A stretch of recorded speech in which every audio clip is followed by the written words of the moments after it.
ಶೇಷಾದ್ರಿ, ವೃಷಭಾದ್ರಿ, ನೀಲಾದ್ರಿ, ಅಂಜನಾದ್ರಿ, ಗರುಡಾದ್ರಿ, ವೃಷಾದ್ರಿ, ನಾರಾಯಣಾದ್ರಿ ಮತ್ತು ವೆಂಕಟಾದ್ರಿ ಅಂತಕ್ಕಂಥ 7 ಕ್ಷೇತ್ರ. ತಿರುಮಲೆ ಕ್ಷೇತ್ರ ಅಂತಕ್ಕಂಥ ಬಂದಾಗ ಮೇಲ್ಗಡೆ ಇರ್ತಕ್ಕಂಥ ವರಾಹ ಕ್ಷೇತ್ರ, ವೆಂಕಟಾಚಲ ಅಂತೀವಿ.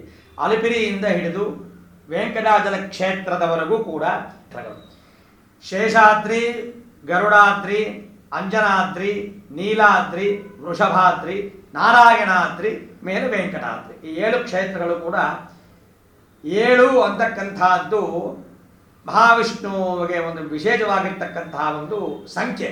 ಸಪ್ತ ಪ್ರಾಕಾರ ಅಂತೀವಿ, ಸಪ್ತ ಪ್ರಾಕಾರ, ಸಪ್ತ ಪರ್ಯಂಕ ಶೋಭಿತ ಅಂತ 7 ಅಂತಕ್ಕಂಥದ್ದು ವಿಶೇಷವಾಗಿರ್ತಕ್ಕಂತಹ ಸಂಖ್ಯೆ. ಆ ಸಂಖ್ಯೆಯನ್ನೇ ಉಪಯೋಗಿಸಿಕೊಂಡು ಇಲ್ಲೂ ಕೂಡ 7 ಬೆಟ್ಟಗಳನ್ನು ಸ್ವಾಮಿ ಮಾಡಿಕೊಂಡು ಮೇಲ್ಗಡೆ ಇರ್ತಕ್ಕಂತಹ ವೆಂಕಟಾದ್ರಿ, ಅದು ವರಾಹ ಕ್ಷೇತ್ರ, ಆ ಒಂದು ಕ್ಷೇತ್ರದಲ್ಲಿ ಸ್ವಾಮಿ ನೆಲೆಸಿರ್ತಾನೆ.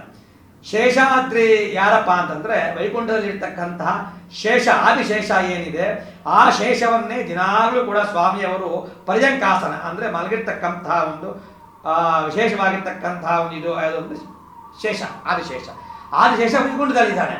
ಇಲ್ಲಿ ಬಂದರೆ ಅದೇ ರೀತಿ ಇರಬೇಕಲ್ವಾ ಅಂತ ಒಂದು ಯೋಚನೆಯನ್ನು ಮಾಡಿ ಕೆಳಗೆ ಅತೀ ಮೊದಲನೇ ಬೆಟ್ಟ ಆಗಿರ್ತಕ್ಕಂಥ ಶೇಷಾದ್ರಿಯನ್ನೇ, ಆ ಆದಿಶೇಷವನ್ನೇ ಇಲ್ಲಿ ಕೂಡ ತನ್ನ ಕೆಳಭಾಗದಲ್ಲಿ ಶೇಷಾದ್ರಿ ಅಂತಕ್ಕಂಥ ಬೆಟ್ಟವನ್ನು ಮಾಡಿಕೊಂಡು ಅದರ ಮೇಲೆ ಗರುಡಾದ್ರಿ, ಯಾರು ಭಕ್ತರಿದ್ದಾರೆ, ಯಾರ ಮಹಾವಿಷ್ಣುವಿಗೆ ಸಾಮೀಪ್ಯ ಯಾರಿದ್ದಾರೆ, ಗರುಡ ಸಾಮೀಪ್ಯ ತುಂಬ ಹತ್ತಿರದಲ್ಲಿರ್ತಾನೆ, ಆಂಜನೇಯ ಸಾಮೀಪ್ಯ ತುಂಬ ಹತ್ತಿರದಲ್ಲಿರ್ತಾನೆ, ಗರುಡ ಸಾಮೀಪ್ಯ ಅಂತ ಎಲ್ಲ ಯಾರ ಭಕ್ತರಿದ್ದಾರೆ, ಯಾರ ಸಾಮೀಪ್ಯದಲ್ಲಿದ್ದಾರೆ ಅವರೆಲ್ಲರಿಗೂ ಅವನ ಹತ್ರ ಅಂತ ಮಾಡಿಕೊಂಡು ಶೇಷಾದ್ರಿಯಿಂದ ಹಿಡಿದು ವೆಂಕಟಾದ್ರಿವರೆಗೂ 7 ಬೆಟ್ಟಗಳನ್ನು ಮಾಡಿಕೊಂಡು ವೆಂಕಟಾದ್ರಿ ಕ್ಷೇತ್ರ ಸ್ವಾಮಿ ತಿಳಿಸಿದ್ದಾರೆ. ಮಹಾಲಕ್ಷ್ಮಿಗಿಂತ ಹತ್ರ ಯಾರಪ್ಪ ಅಂತಂದ್ರೆ ಶೇಷನೇ. ಅಂಥ ವಿಶೇಷವಾಗಿರ್ತಕ್ಕಂಥ ಯಾರಾದ್ರೂ ಭಕ್ತರು ಅವನ ಸಮೀಪದಲ್ಲಿದ್ದಾರೆ. ಗರುಡ ಅವನಿಗೆ ಆಗಿರ್ತಕ್ಕಂತಹ ವಾಹನ. ಆ ಥರ ಗರುಡಾದ್ರಿ, ಅಂಜನಾದ್ರಿ, ಶೇಷಾದ್ರಿ, ನೀಲಾದ್ರಿ, ವೃಷಭಾದ್ರಿ, ನಾರಾಯಣಾದ್ರಿ, ಕೊನೆಯಲ್ಲಿ ಬರ್ತಕ್ಕಂಥದ್ದು ವೆಂಕಟಾದ್ರಿ, ಅದು ವೆಂಕಟಾದ್ರಿ ಕ್ಷೇತ್ರ. ಈ 7 ಬೆಟ್ಟಗಳು ಕೂಡ ಎಲ್ಲ ಕೂಡ ಅವನ ಭಕ್ತರೇ ಆಗಿರೋದ್ರಿಂದ ಅವನ ಭಕ್ತರನ್ನ ಮುಂದೆ ಇಟ್ಕೊಂಡು ಕೆಳಭಾಗದಲ್ಲಿ ಶೇಷಾದ್ರಿ ಮೇಲೆ ನಿಂತ್ಕೊಂಡಿರ್ತಕ್ಕಂಥ ಸ್ವಾಮಿ ಶ್ರೀನಿವಾಸ.